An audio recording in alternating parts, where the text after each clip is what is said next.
Okay, hi students, welcome back to part 2 of your nervous system video.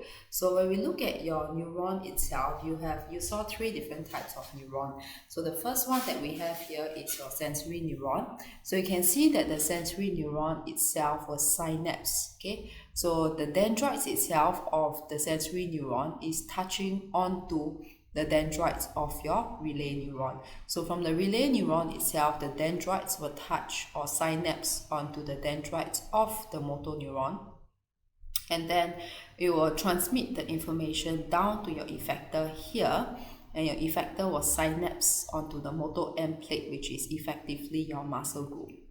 Okay, so what you can tell from here is that the different shapes, okay, or the anatomy regions of how your three separate neurons look like.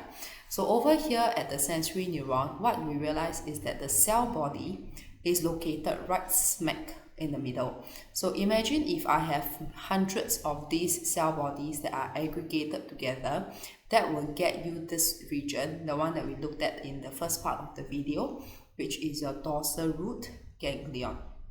Okay, so another thing to take note of also, you notice that these are two different things. We have got the dendron and we have got the axon. Okay, so nerve impulses come in from the receptor. So when it comes in from the receptor, it will then travel down the sensory neuron itself. So when it travels down the sensory neuron, it will then meet the cell body region. So basically it travels down here in this direction. Then after the cell body, okay, it will be called the axon. Okay, so any region of your nerve fibers here that is after the cell body is called your your axon itself. So the earlier part is the dendron. The later part after the cell body is the axon. So another thing also here, your relay neuron is extremely short because it doesn't have to travel long distances. All it has to do is relay the information from the sensory neuron to the motor neuron itself, okay, which is why the shape is very different. So the information gets transmitted through electrical impulses here, and then it will, so from here it will, it will travel down this way, and then it will travel here. Okay, so since this region of your motor neuron is away from the cell body, okay, so for your motor neuron, the cell body is right at the top, unlike your sensory neuron, which is in the middle. Okay, so because it is away from the cell body, this entire structure, your entire nerve fiber, is called your axon. Okay, so distinguish here, this is your dendron and axon. Okay, whereas this entire nerve fiber is your axon. Okay, now another part that I would like you all to notice is also these areas. So you can see that all these components here, okay, these are your myelin sheath. Okay, so myelin sheath, we can find it here. Okay, so essentially these are your fatty substances. So remember in the first part of the video lecture, we spoke about nerve fibers, okay, and your nerve bodies. So your nerve fibers, they aggregate together and then they will form the white color part of the matter, the white matter itself. So how it forms is that it will jump from, it will aggregate together, similarly for here. Okay, so when electrical impulses passes through, because your myelin sheath is fatty regions, it cannot pass through, it acts as an insulation. So how your electrical impulse pass through is that it will actually jump from one region, okay, from here, and then it will jump to the next, and so on and so forth. These slight little regions here in the middle, which are not insulated, is called your node of Ranvier.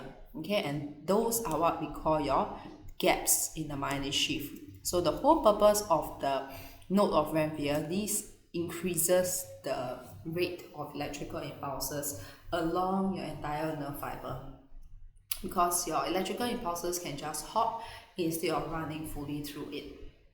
Okay, so the next part we'll be looking at your electrical impulse. Okay, so your nerve impulse itself. Okay, so your nerve fibers generally, they do not carry sensations. Okay, so when do you feel the pain or cold or something? You only feel it when the impulse reaches the brain. So when you touch something hot, your first reaction is to pull away and you feel the heat later. Okay, you only feel it later because the sensation will take some time for the impulse to reach the brain and for the brain to decipher it. Okay, so this is the region that we talk about. So again, you will have the terminology here whereby we talk about synapse. Okay, so you have got the synapse here. So the sensory neuron passes through the dorsal root. Okay, it will synapse with the relay neuron, and from the relay neuron, it will then synapse onto the motor neuron itself. So once it synapses onto the motor neuron, information will leave through the ventral root. Okay, so it will leave through the ventral root and then it will hit the effector, which will then elicit a response.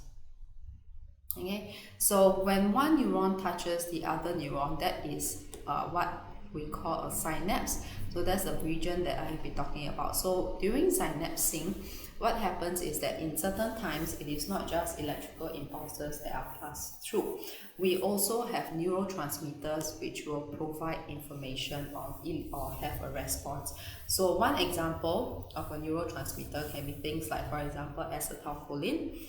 Okay, or it can also be things like dopamine. So dopamine causes the happiness emotion that you feel. Often people say that when you eat chocolate, dopamine is being released, which is why you feel that happiness for a period of time.